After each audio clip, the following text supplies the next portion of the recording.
out of the way. Sorry. Read. Okay, action. So thank you everybody for coming today. And before I say some words about the book, I want to ask how many people here are vegetarian? Just raise your hand. Okay. And how many of you are vegan? So, all right. Not so many. And how many of you believe that we can travel to the future? Good, a lot of people. So, for those of you who don't believe that we can travel to the future, I did travel to the future, and this is the reason why I wrote the book. I went to the future and I saw how my life are going to look like if I continue eating the same way I eat now. And my future is my parents, the one that gave me my genetic code, and I can see how my life can be, my health can be 14 hours from now, and I didn't like it. And it starts when I was 10. That's when my father got his first heart attack, and he had his chest open, and he played inside, which I didn't like. And then the doctor, he had a joke. He probably tell it to all of his patients. His joke was, should we put a zipper for you? Because anyway, we're going to open you again in 7 years. Because that's how these operations last. And my father didn't think it was funny. And he did everything the doctor told him to do. He took the right medicines. He took the right diet that the doctor gave him. And he also quit his job, which was very stressful. 7 years later, he had to go through another operation. This time, my mother didn't think it's funny too, and she decided that it's not going to happen again. So she made more changes to the diet, more than what the doctors recommended. They got rid almost completely of sugar and wheat products. He eat a little bit, but much less than he used to. Of course, much less fat from animal source. And now, 13 years later, he didn't have any heart operation, and he's healthy, and he's still alive at the age of 81. So this is the reason why I wrote the book, because I wanted other people not to go into that stage. I heard an interview in one of the movies with a retired heart surgeon. He's vegan since he was 50, and he worked as a surgeon until the age of 83. And he said that he was waking up every morning knowing that what he's going to do is useless, because they will have to go through it again, and they could reverse their condition just by changing the diet. So this is how I got into nutrition. This is why I research it.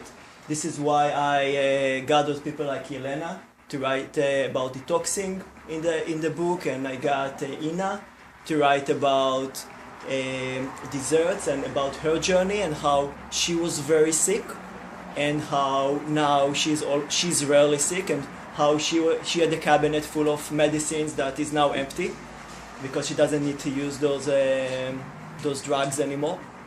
So I gathered all those 12 different chefs and experts to write. Each one wrote from his angle. For example, one of the authors is a Canadian Olympic gold medalist.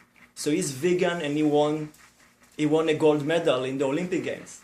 Because many people think that if you eat vegan food, you will not be able to have enough energy. So you can see how someone who is like the top athlete in the world could win a medal while eating that food. And he actually says that he loves the vegan food because the recovery after the training is much faster than when he used to eat other things. And then I also saw a lot of contradicting information from different sources. I saw people that hear one thing, then they do it today, and then tomorrow they hear that it's wrong and they do something else. So I tried to gather all the latest information that I could, and I put it in my book. And this is basically the story of the healing foods. Any questions? Yes.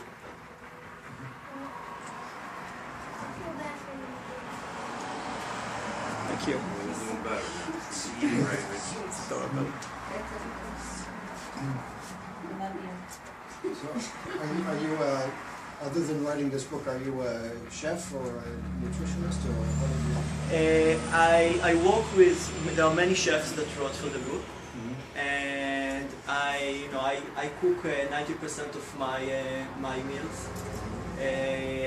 I rarely eat food that was cooked by someone else, but this is not my job. I'm an author. I write about things.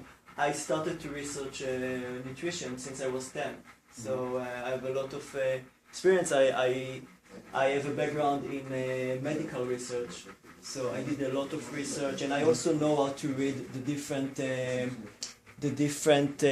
research, because many times, like I see, for example, one of the research says they check 3 different diets: vegetarian, vegan, and a regular diet, and they wanted to see if there is any impact of the diet on cancer and heart disease and diabetes. They wanted to see if there is any correlation.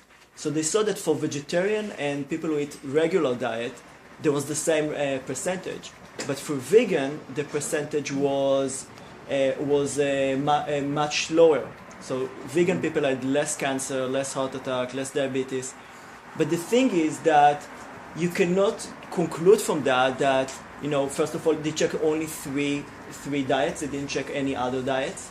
And also, you don't know what are the other things that they didn't check. For example, vegan people tend to be more health conscious. So maybe that's the impact. So I know how to read the research and see what's real and what's just a theory that the statistics help it to become a fact. Any other questions? Yes.